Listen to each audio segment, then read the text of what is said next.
Hallo und willkommen zurück hier bei The Longest Journey. Ja, wir sind jetzt hier in irgendeiner anderen Welt angekommen und gucken uns gerade noch ein bisschen um. Mit dem sind wir fertig, denke ich. Und mal gucken, wie ist das? It's a lighthouse. Wir müssen doch wieder zurückkommen. Wie ging es denn zurück? Ach ja. Ja, so.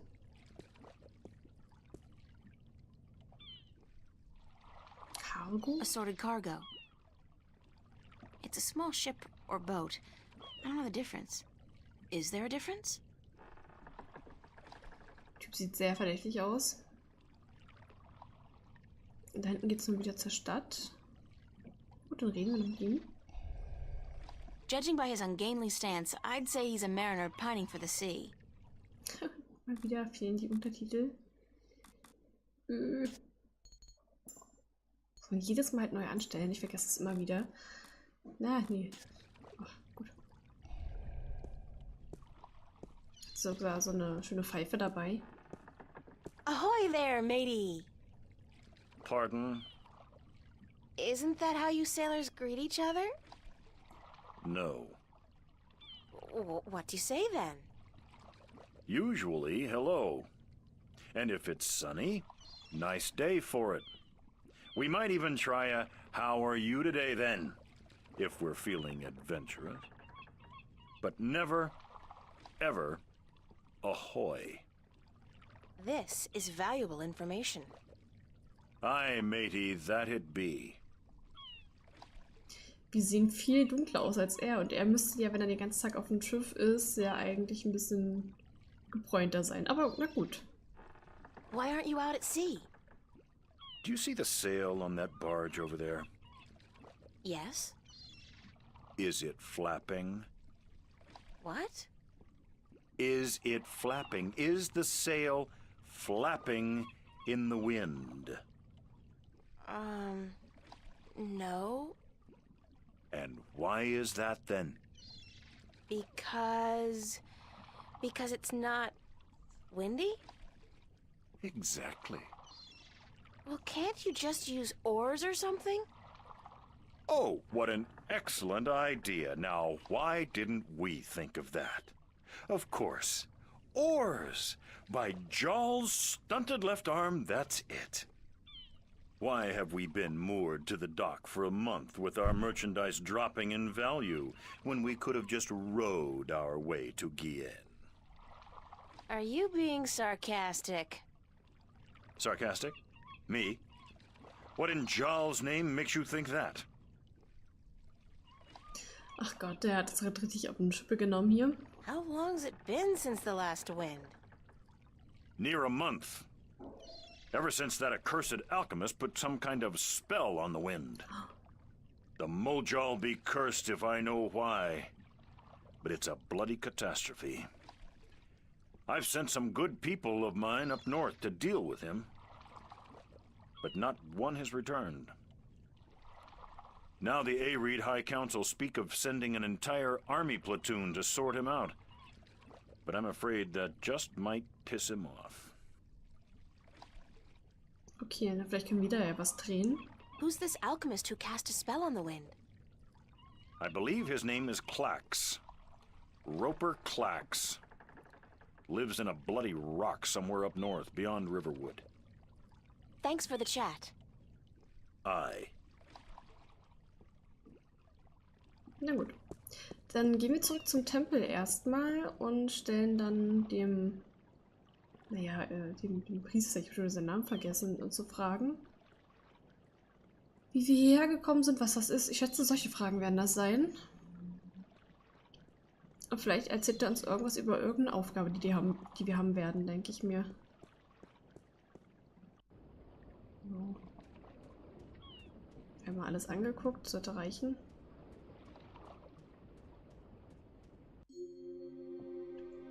Den Pier sieht er jetzt und hier zurück zum Markt.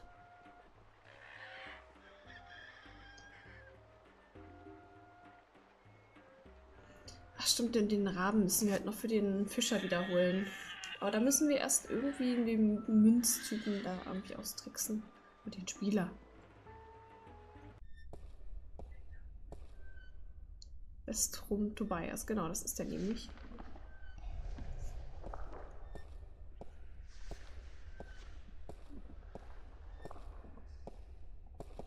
Der Weg ist ganz schön lang, ich renn mal lieber.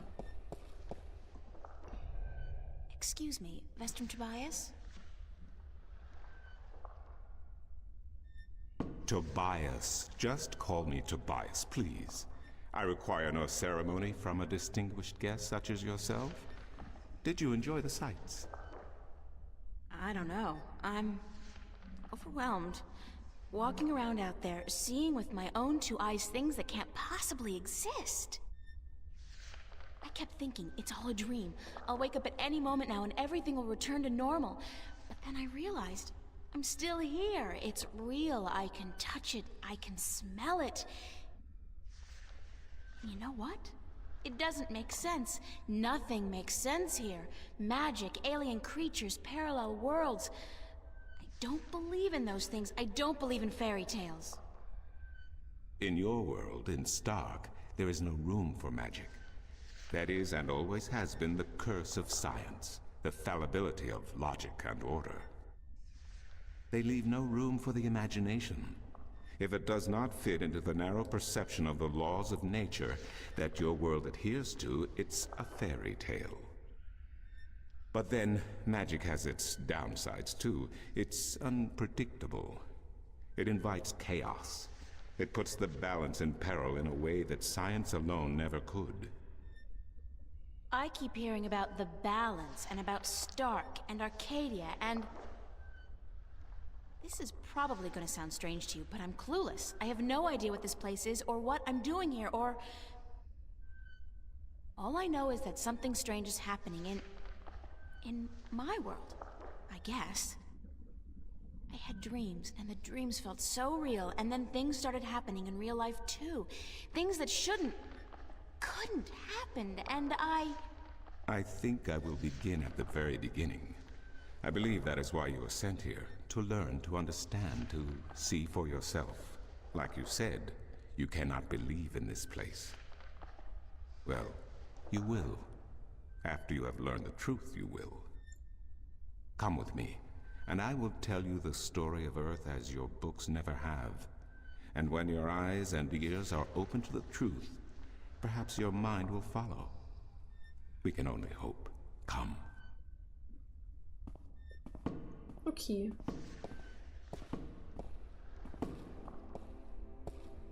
Mit Bildern, ja. This is the true story of the balance, as observed by the Sentinel, the order of the balance, the Fathers. The Sentinel Minstrom committed this story to the pages of the scriptures and to these temple walls thousands of years ago, so that coming generations could learn and understand their past and their future. The wall paintings we are looking at became known as the murals of the balance, and it is through these images that I will recount our common history to you, April Ryan. The story begins and ends here, with this mural. Ages ago and in ages to come, the Earth was one, and magic and science existed side by side in nature and in all people. There was balance, and there was harmony. You're saying there was just one world then? One world, one Earth. Magic and science in balance with each other, within each and every living creature. The power to make the stars dance and to create life itself was within our grasp. But then, humankind began to exploit this divine power of two, and they saw fit to use it for their own selfish purposes. The balance of the cosmos was in peril. Ach, ich dachte, er hört nie auf mit dem. Unless something was done, unless man was humbled and learned to fear the power he wrought over cosmos, the twilight of chaos would fall upon Earth. It had happened before, in distant times and on distant worlds, and it would happen again. And every man, woman, and child of every people and every race would be devoured by the coming apocalypse. We were given a visitation then. The Drag Kin having lived among us for untold generations, rose to offer their guidance and assistance in preserving the balance on our world.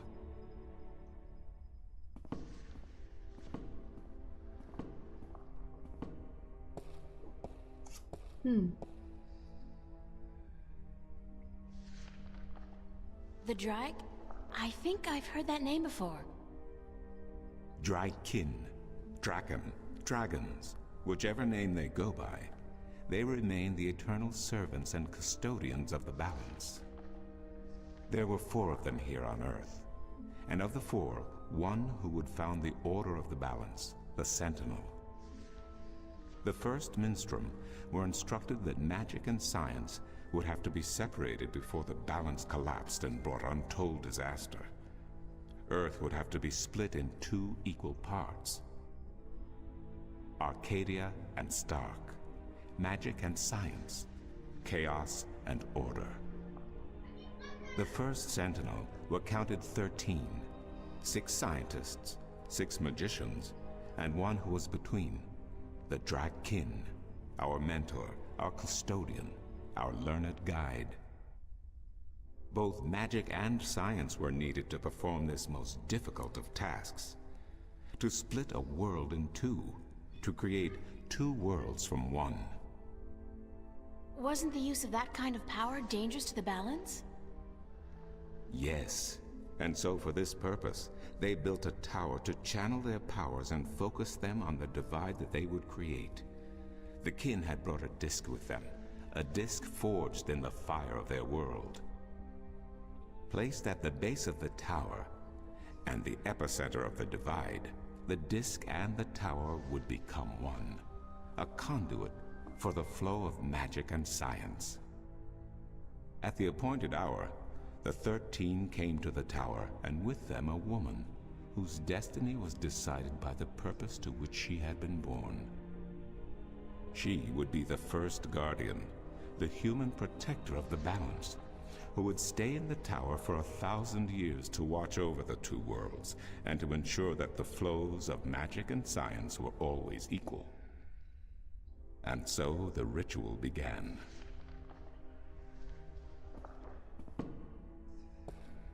One world was to become 2, separated by the balance, and each world visible to the other only by way of dreams.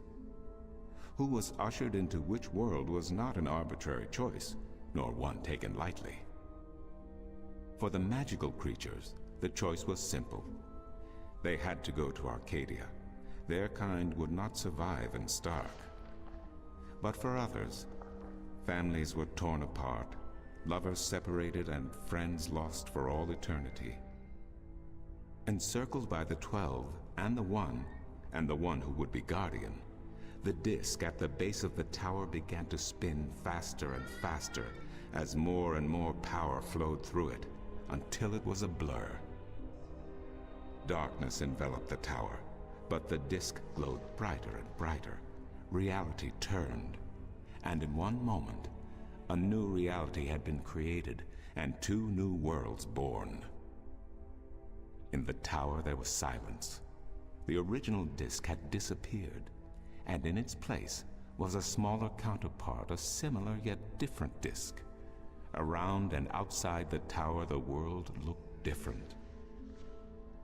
They were now between Stark and Arcadia, between reality and dream. This was the realm of the balance and of the guardian, and it would be her home for the next 1,000 years. The one who was kin picked up the disc and said, "This disc is a counterpart to the original disc, which has now become this realm, and the key to which has been split and divided in 4.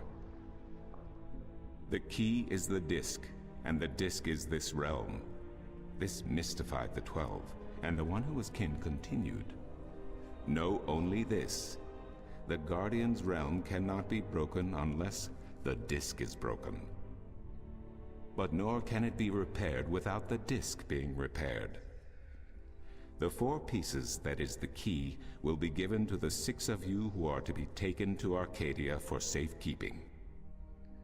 Yet the key will never be complete he went on, without the precious stones that adorn each piece. I will keep one, and my fellow kin the 3 others. Should the day come when this realm must be repaired, or the worlds reunited, and that day will come, you will assemble the disc, and the kin will come together one last time. With that, 6 of the 13 went to Arcadia, and 6 to Stark, and the one who would be guardian ascended to the throne. Witness the mural, where her dreams and hopes, her very soul, were locked away in the disc. In service of the balance, these traits were nothing but barriers. Through new eyes, the imbalance between the worlds was as clear as the stars themselves to the Guardian, and with one thought, she channeled chaos from Arcadia and logic from Stark into the disc, and redistributed the power wherever it was needed. A new era had begun, the era of the Guardian. After they left the tower, 2 of the Drakkin went to Stark, the other 2 to Arcadia. The 6 who came to each world started what is now known as the Sentinel, the Order of the Balance. But while in Arcadia the Sentinel thrived, in Stark they did not. In Stark, the memories of magic and the balance could not survive in the face of the new reality of natural laws, of logic, and of science. And soon, very soon, Arcadia became nothing more than legend, a myth, tales of fairies to recount to impressionable children, and stories to frighten and entertain around a fire. And while dreams still brought sights and sounds of Arcadia to those asleep in Stark, they were discounted as mere dreams and nothing more. So that's it? We forgot about our past and about Arcadia? And that's the way things are? Then what's wrong with that? And why does magic from Arcadia seem to have begun leaking through to Stark? That is another long story. But I can tell that you are tired of stories, and so I shall be brief. As I told you, while in Arcadia, the Sentinel grew in numbers and in strength. In Stark, while flourishing for a brief time, they were soon diminished and powerless. Some of the Stark Sentinel did not take kindly to this, and they berated the Arcadian Sentinel for their politics and teachings. The Stark Sentinel wanted people to work towards reunification, while their brothers did not. So the inevitable soon came to pass, and the Stark Sentinel parted ways with their Arcadian brothers, and named themselves the Vanguard.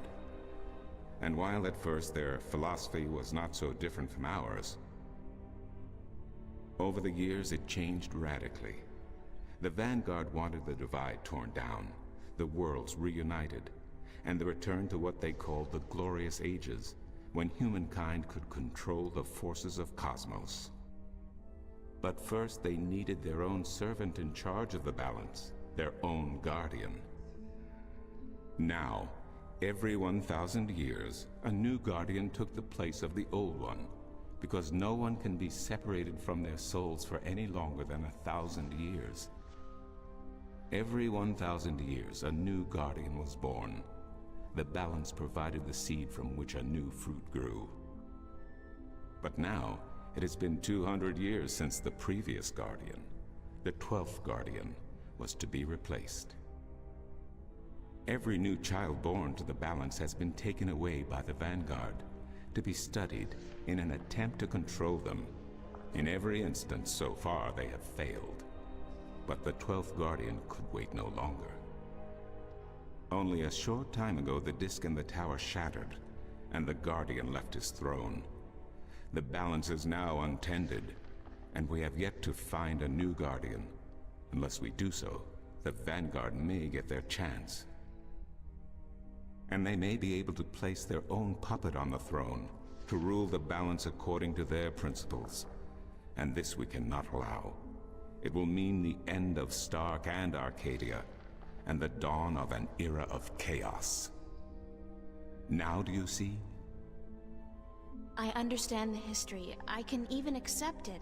but I don't understand why I'm here and what Cortez wants with me. The balance is in peril, April. The Guardian has abandoned his tower. He has disappeared, and there is no one to take his place. He must be reinstated to protect the balance until a new Guardian may be found. And what can I do? I'm nobody. I've just been having a lot of bad dreams. You are a strong shifter. I have not seen your like in my lifetime. A shifter? Someone capable of opening doors between worlds. A shift. A portal between the realms of Stark and Arcadia. Are you kidding? I didn't do anything. Cortez was the one who opened the shift, and he just waved his hands around in the air. I don't think I'd be capable of opening a portal even if I had a magic wand. Only a shifter's own power can allow her to travel. No one else can do this for her. Cortez only channeled your power to aid you. He would not be able to step through the shift himself. Even if that's true, I don't have any control over my talent. Not yet. But in time you will. How else do you intend to travel back to your world? God, I hadn't even thought about that yet. Can't you help me? I'm afraid not. Even if I could shift, I would not be able to channel through you like Cortez did. So, I'm on my own? If you have any questions, I will do my best to answer them. But aside from that, yes. Yes, you are. That's so not cool. No, it has been unseasonably warm.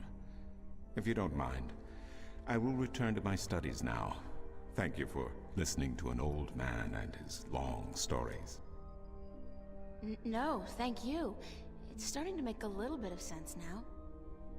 That is good news. Come see me again if you have any more questions.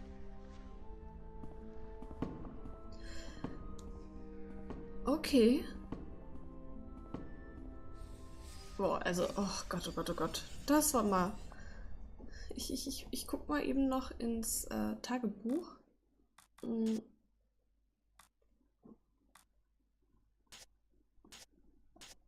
Okay, ich glaube, sie hat gerade 3 Seiten hinzugefügt. Ja, das ist die Geschichte der Balance. Ich lasse euch das hier mal kurz offen, damit ihr euch das kurz angucken könnt, also durchlesen könnt. Hier hat sie das halt nochmal für sich zusammengefasst, sodass es mehr Sinn macht. Ich werde das jetzt nicht mehr vorlesen, weil wir im Prinzip ja, unsere Zeit erreicht haben. Aber ich finde, das macht schon Sinn. Ja, und wir müssen jetzt halt als nächstes, denke ich, lernen, wie wir halt hin und her shiften können. Und ja, dann mal gucken, ne? Dann sehen wir uns in der nächsten Folge wieder. Ich bedanke mich fürs Zusehen. Bis zum nächsten Mal. Tschüss!